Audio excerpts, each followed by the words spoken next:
Hala,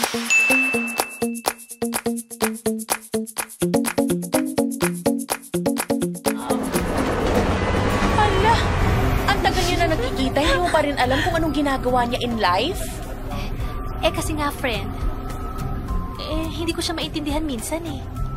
Nagjugjugan na kayo't lahat? Wala ka pa rin alam tungkol sa kanya, hindi mo alam kung saan siya nakatira. May asawa na ba siya? May 10 ba siyang anak? Teka nga, ano bang magagawa ko basta alam ko masaya ako? Masaya siya. Masaya nga siya. Natatakot tayo kapag umiibig. Kahirap ibigay ang ating sarili sa bukas na hindi natin mabanaag. Wala po. Lalo't kay liwanag ng kasulukuyan. Nais na tiyakin ang hindi matiyak. Ibig na angkinin ang lahat at lahat. Gayong walang hugis at mukha ang takot. Hindi nakikita o nahahawakan. Kaya sa hulihan, magpapaubaya sa lahat ng bagay na di sigurado. Natatakot tayo dahil umiibig. Hindi umiibig ang hindi natatakot. Ang ganda. Ang ganda.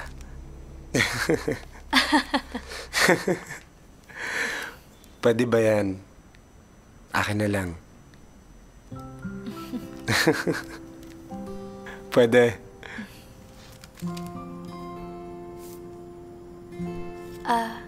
Ray, pwede ba akong may hilingin sa'yo?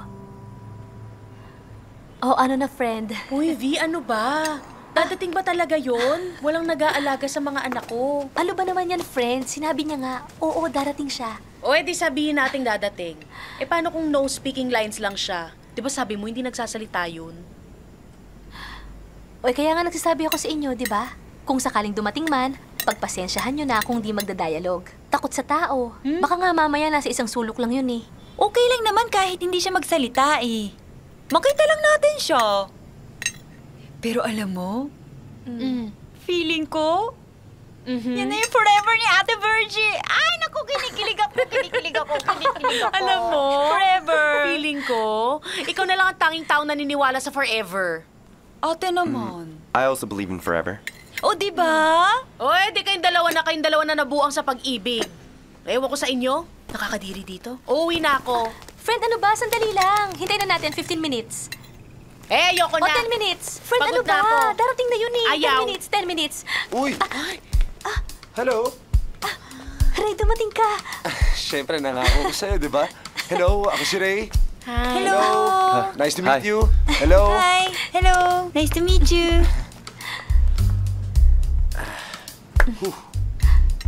Kukuha lang ako ng food mo. Go.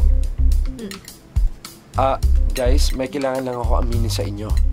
Matagal ko na kayong gusto makilala. Lagi kayong kinukwento ni Virgie sa akin. Mabuti na lang siya nagyaya mismo na makilala ko yan ng personal. Alam mo, laging ka rin kinukwento sa amin ni Ate Virgie. Oh, talaga? Ano kinukwento mo sa kanila? Wala naman. Ay, nagsusulat ka nga ba ng tula?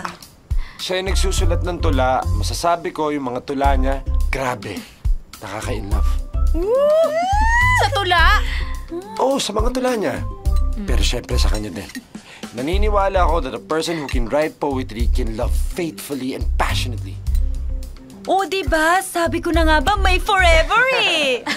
Excuse me, guys. I'll grab some beers. Naniniwala Sa din ako sa fridge. forever na yan. Well, not literally, dahil tao tayo, namamatay tayo, we're mortals here. Pero pagmamahal, now that's immortal.